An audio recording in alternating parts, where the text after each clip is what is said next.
ଭାଇ ଭାର ନେଇକି ଯିବ ନା?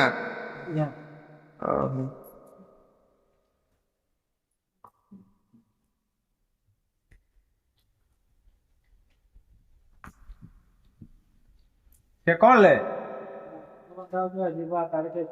ତାଡକେଶ୍ୱର ସେଠି କଣ ଅଛି? ଶିବଙ୍କ କତିକି।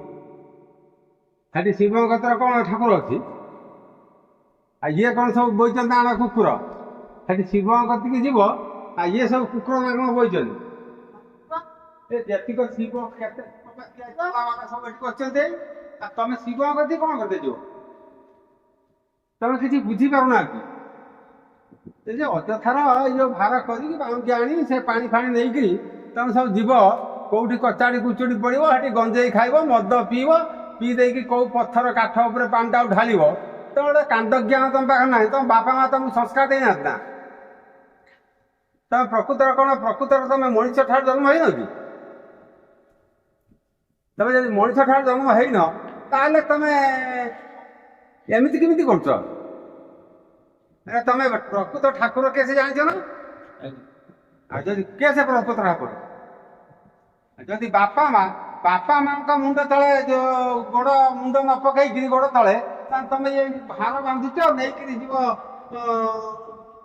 ପଥର ଢାଳିବ ପାଣି ନେଇ। ଇଏ କୋଉ ବେଦରେ କୋଉ ସଂସ୍କାର ଲେଖା ହେଇଛି? ପାଠଶାଠ ପଢିଛି ନା ତମର? କାଣ୍ଡ ଜ୍ଞାନ ଟିକେ ଖଣ୍ଡେ ଅଛି ନା? କଥାଟା ଶୁଭୁନି କି? ବନ୍ଦ କର, ବନ୍ଦ କର। ଆଜିଠାରୁ ତମେ ସଂକଳ୍ପ ନିଅ, ବନ୍ଦ କର। ଫିଅ ତାକୁ ଏଠି ପାଣି ଭାର ନେଇକି ଯିବେ ତାଡକେଶ୍ୱର। ତାଡକେଶ୍ୱର କେଇଠି ଅଛି ଆମେ ଜାଣିପାରିଲନି? ଆରେ ମହାଦେବ କୋଉଠି ଅଛି?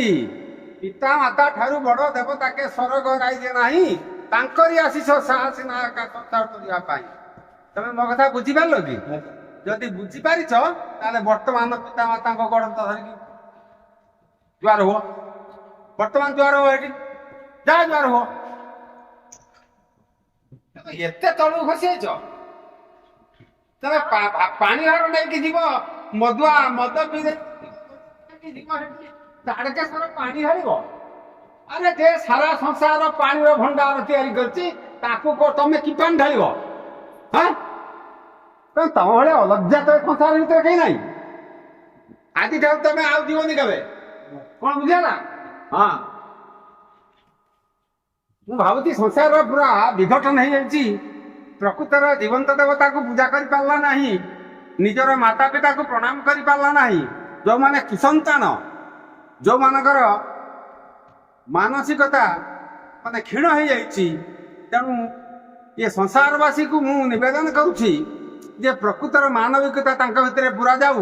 ସଂସାର ଭିତରେ ଯେମିତି ସମସ୍ତେ ନିଜର ପିତା ମାତାଙ୍କୁ ଦେବତା ଭାବରେ, ଦେବତା ତୁଲ୍ୟ ଚିନ୍ତା କରିବା ଦରକାର।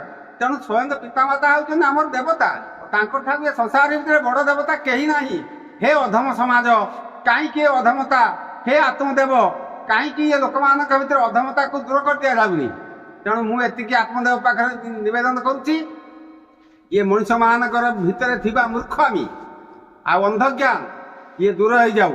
ଆଉ ଯେତେ ସାଧୁ ସନ୍ନ୍ୟାସୀ ଅଛନ୍ତି ସେମାନଙ୍କୁ ମୁଁ କୋଟି ପ୍ରଣାମ କରୁଛି। ଇଏ ସଂସାରବାସୀକୁ ଦିଗ୍ଦର୍ଶନ ଦିଅନ୍ତୁ। ଅଯଥାର କାଠ ପଥର ପାଷାଣ ପାଖକୁ ନେଇକିରି ଅଯଥାର ଗୋଟେ ଦୁରୂହ ଜୀବନ ନ ବିତାନ୍ତୁ। ଜୟ ଜୀ।